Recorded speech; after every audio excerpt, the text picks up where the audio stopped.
Olá, meu nome é Márcia e hoje a gente vai fazer uma análise, a gente vai fazer um ensaio, um passeio sobre a relação entre contingências e ambiente, ou seja, sobre um pouquinho de análise do comportamento. Frequentemente, os comportamentos humanos são vistos como características fixas da nossa personalidade.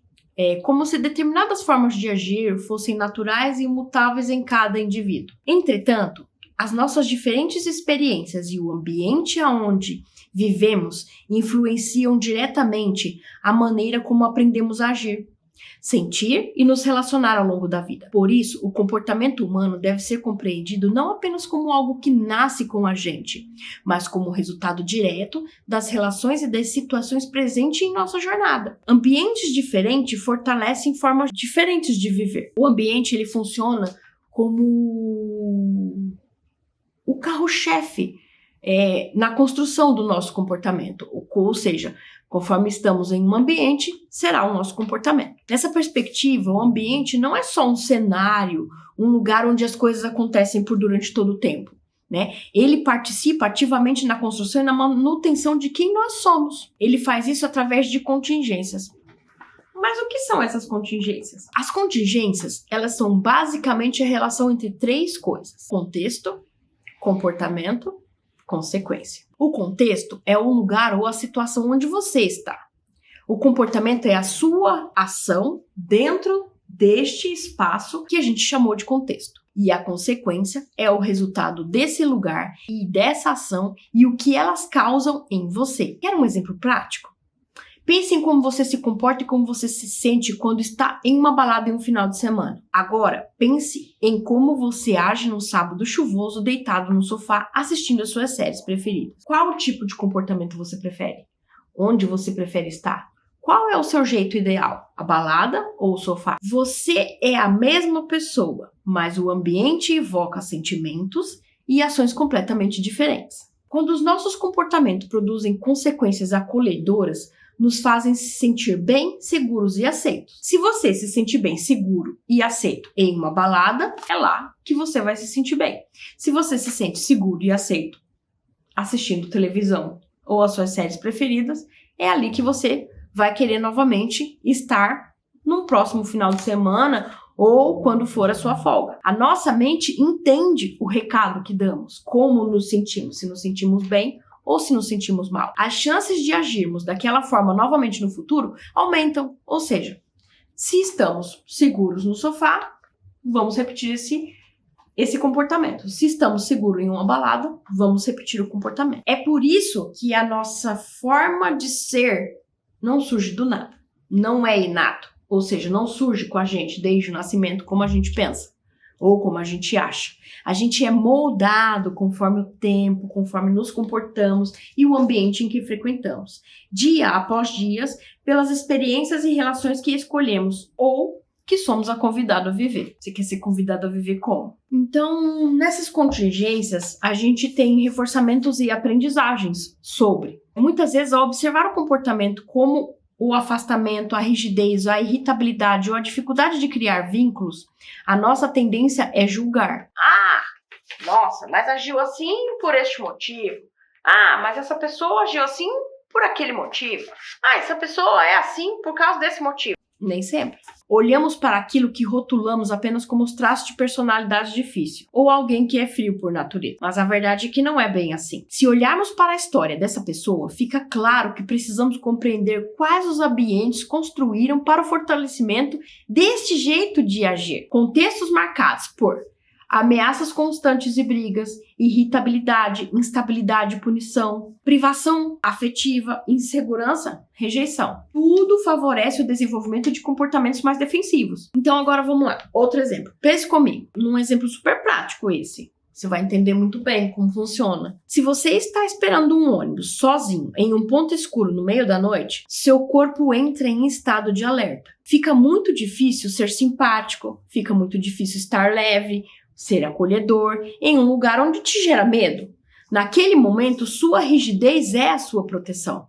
Em muitos casos, na vida real, aquilo que leigos chamam de frieza ou distanciamento de alguém é, na verdade, uma armadura.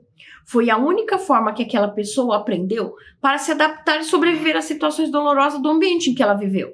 Então, se ela viveu cercada de restrições, de falta de afetividade, de diversas punições, ela não tem como ser leve, como ela ser acolhedora com você, porque o ambiente em que ela estava é um ambiente privativo de sentimentos leves, né? De sentimentos de amor, de sentimentos de acolhimento. Então, ela não se sentiu acolhida, automaticamente ela não pode te acolher, entendeu? É isso, a pessoa não é fria em si, mas a contingência e o contexto em que ela viveu era um ambiente privativo de situações leves e acolhedoras. Por outro lado, da mesma maneira que o medo nos fecha, os ambientes acolhedores e previsíveis transformam completamente a nossa forma de ser. Quando passamos a viver relações marcadas por segurança e escuta, pertencimento e acolhimento, e pela redução daquelas críticas e ameaças constantes que nos esgotam, conseguimos ser pessoas mais leves e mais acolhedoras. A nossa mente finalmente entende que a gente pode baixar a guarda. A gente não precisa ser igual o exemplo do ponto do ônibus, aonde eu tô com medo, aonde eu tô num ambiente hostil, né? Aqui é diferente. É nesse terreno seguro que ganham forças os comportamentos de aproximação, espontaneidade, confiança, cooperação e vínculo afetivo. Quer ver a diferença? Pense em quando você está segura em sua casa, recebendo seus amigos queridos para um café ou um chá no meio da tarde. Ali, naquele ambiente quentinho e previsível, você não precisa estar de armaduras. Você ri mais fácil, você fala sem medo de ser julgado, se desmancha em afeto. Por isso, a leveza no comportamento humano é um aprendizado fruto das nossas experiências. E atenção, isto não significa uma vida sem problemas ou ausência de sofrimento, viu? A gente tem muito problema para resolver. Mas isso não quer dizer que não conseguimos ser acolhedores em determinados ambientes. Usando o exemplo do café da tarde e do chá com os amigos, a gente tem um sentimento de pertencimento. Já ouviu falar sobre essa palavra? É dentro das relações humanas que o pertencimento funciona como um dos combustíveis mais potentes da nossa alma. Ser acolhido, reconhecido, incluído pelo outro produz consequências emocionais profundas, que mudam completamente a forma de como a gente se comporta. Ao longo da vida, não aprendemos a agir apenas em troca de recompensas materiais ou financeiras. Nós nos movemos principalmente pelas experiências afetivas que temos. Muitos de nossos comportamentos são mantidos e fortalecidos simplesmente porque eles nos dão acesso ao cuidado, à aceitação, à proteção e ao vínculo que o outro tem a nos oferecer. Vamos a um exemplo prático? Porque aqui a gente aprende colocando em prática os exemplos, colocando eles na vida. Porque às vezes a gente tem um conceito e a gente pensa, mas como será que esse conceito se aplica? Nada. A gente tem que pegar esse conceito e aplicar ele na nossa vida. É assim que a gente aprende, é assim que a gente começa a entender como funciona o mecanismo de viver.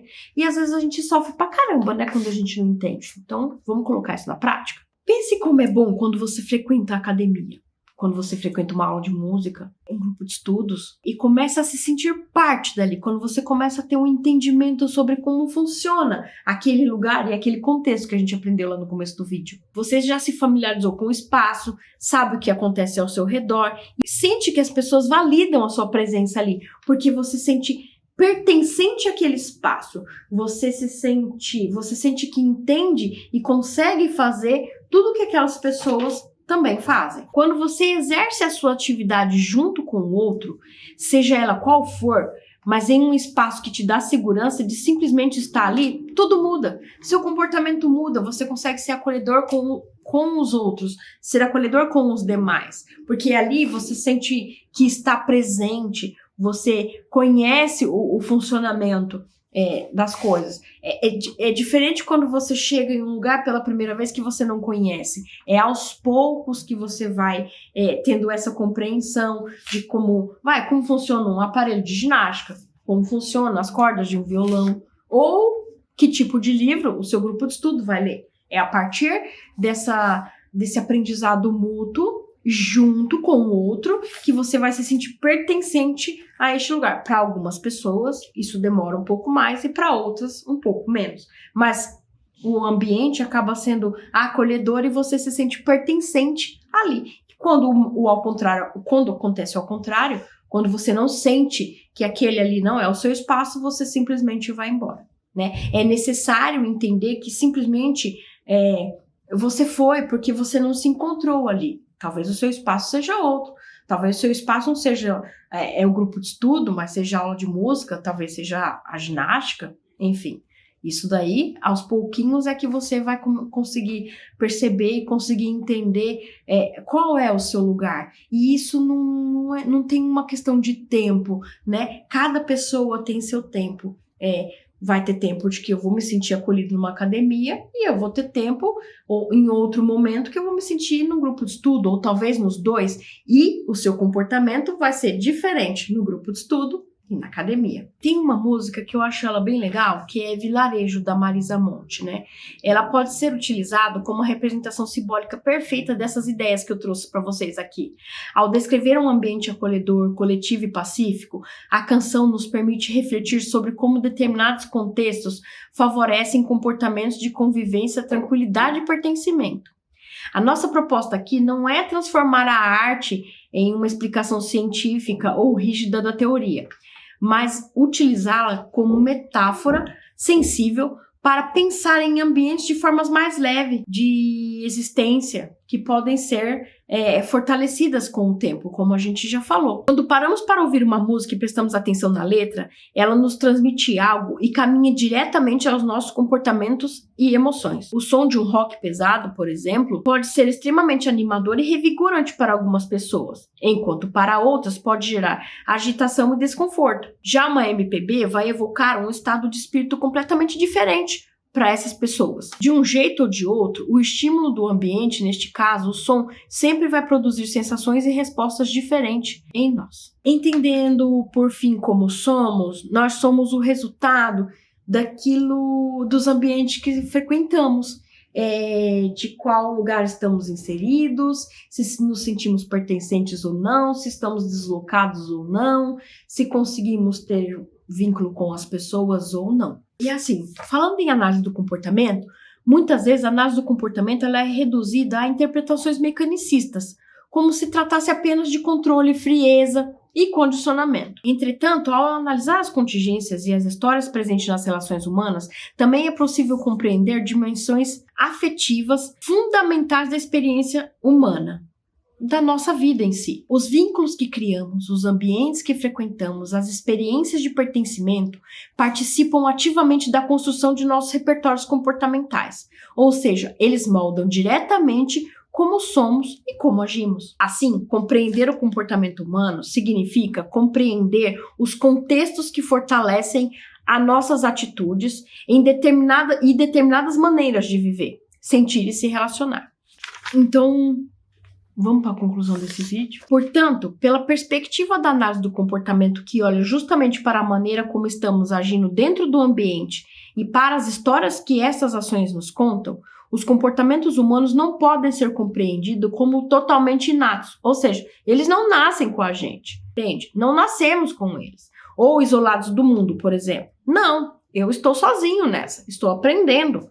Eu aprendo junto com os demais, junto com ambientes, junto com contextos. Essas vivências presentes nas experiências cotidianas participam diretamente da construção das nossas formas de agir e de existir, na maneira como nos posicionamos no mundo. Ambientes marcados por ameaças e instabilidade inevitavelmente vão parecer repertórios defensivos. Por outro lado, ambientes que reforçam o acolhimento, a segurança, o vínculo e o pertencimento podem favorecer formas muito mais leves, cooperativas e efetivas de convivência. Então é lógico que a gente vai ter uma maneira de se posicionar em cada contexto, em cada ambiente em que a gente está.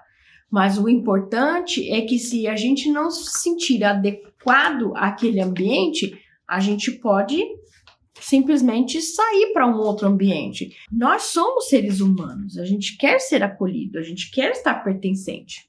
Essa é uma realidade. Mas a gente precisa entender que nem sempre todos os contextos, nem todos os ambientes, a gente vai se sentir agradável. As vivências presentes e as experiências cotidianas participam diretamente da construção das formas de agir e existir, na maneira como nos posicionamos no mundo.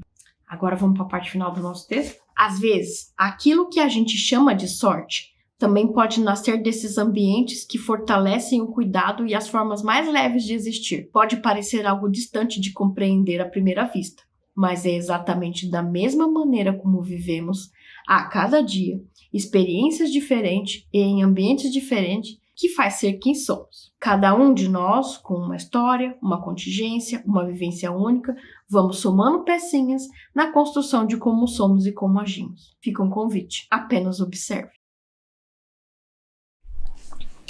Há um vilarejo ali, onde areja um vento bom na varanda.